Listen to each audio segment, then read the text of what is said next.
Okay, so hey guys, and today I'm back with the anime movie review, and this time it is the first Makoto Shinkai film which I got to see on the big screen, Weathering with You, also known as Tenki no Ko in Japanese. Let's begin the review. Okay, so first let's talk about the characters.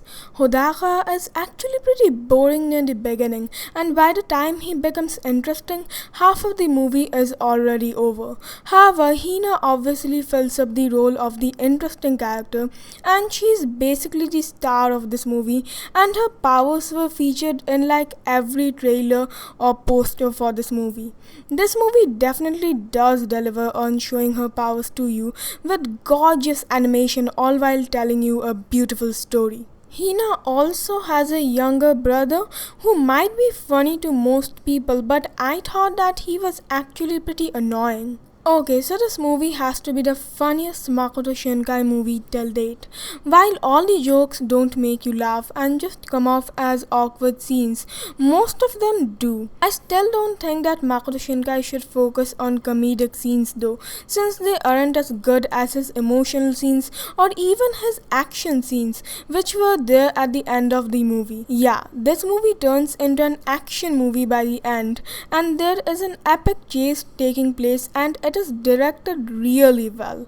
Makoto Shinkai knows how to do action very well too, which is pretty impressive. While the music won't be as memorable as Kimi no Nawa's music and won't stick in your mind afterwards, it surely is great. I will say that the music in this movie is much more energetic, and it was nice seeing these lively songs in a Makoto Shinkai film. You could say that the songs in the other Makoto Shinkai films are like rain, calm, soothing, yet gloomy, while the songs in this movie are like sunlight, warm, bright, and lively.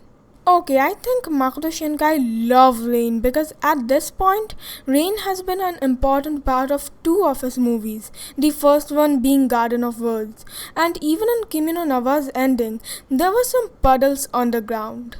Okay, so I was expecting a post-credit or end-credit scene since Garden of Words had one, but unfortunately, this one has no post-credit scene, so that was pretty disappointing. Okay, so the animation was the thing that made seeing it in the theaters worth it. Even if you have watched this movie in those anime sites in low camera recorded quality, I would say that you try rewatching it in the theaters when it comes out in your place at least once.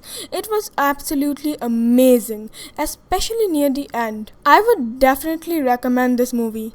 And now we are heading into the half spoiler territory where I will talk about the cameos and references. So yeah, half spoiler alert. This just blew my mind. I think this story takes place during the time skip in Kimi no Nawa because Mitsuha was also in Tokyo, so she came to Tokyo in her own body during the time skip, right? Either way, this was amazing, and again, it blew my mind. I was just so happy to see Taki and Mitsuha again, and these were undoubtedly the best scenes in the movie for me, just because it caught me so off guard. I think I liked Taki's cameo a little more though.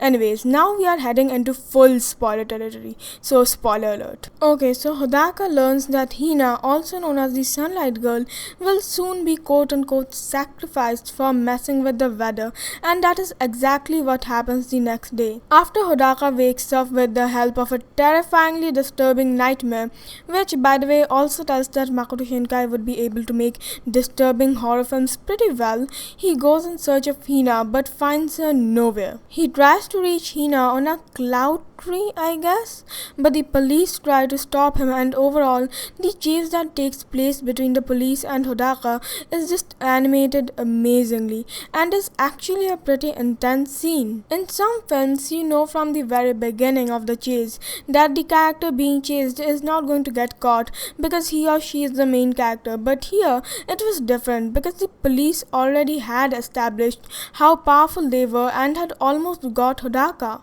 If Suga didn't stop the police from arresting Hodaka, then he would actually be caught before meeting Hina for what he thought was the last time, and that's what makes it so intense. You aren't sure if the protagonist will actually be caught or not. Anyways, Hodaka reaches the top floor of the building and prays in front of the shrine, like Hina did, and automatically gets transported to a terrifying water cloud thingy.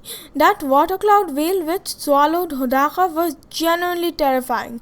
I'm sure at this point that Makoto Shinkai would make nice horror movies. This scene was absolutely terrifying. And after all this water madness takes place, he finally reaches Hina and pulls her back into Tokyo and also restores rain in it in the process. And then at the end, 3 years later, he suddenly meets Hina again. Okay, this ending was basically a copy of Kimi no Na Wa's ending, and it wasn't even as satisfying, and it felt very repetitive. So yeah, I have mixed feelings about this ending.